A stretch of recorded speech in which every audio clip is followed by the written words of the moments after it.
থাকিবলৈ লৈছোঁ সেই ভয়টো অতৰা সকলোতকৈ ডাঙৰ সমস্যা হয়নে নহয় আপোনালোকে কওক।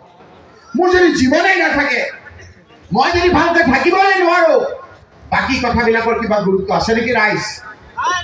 গৰু খুটি আমি আজি পাহৰি গৈছোঁ।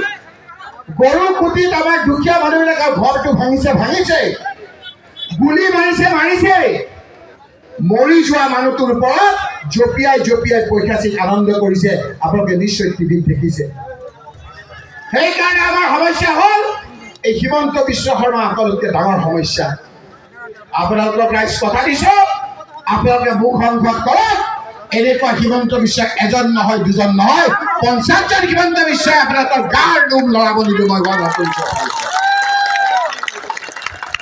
এই হিমন্ত বিশ্ব শৰ্মাই যিবিলাক জুই জ্বলাইছে, সেই জুইবিলাক নুমাবৰ কাৰণে আমি আপোনাৰ বিচাৰি আছোঁ।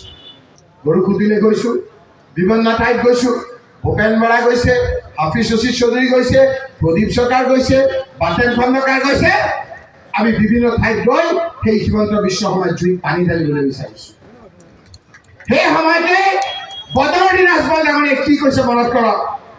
যিটো সময়ত হিমন্তই ভাবি আছে যে কেতিয়াকৈ এই মানুহখিনি বিপদত পেলাওঁ, কেনেকৈ আমি বিভিন্ন কেছ জাপি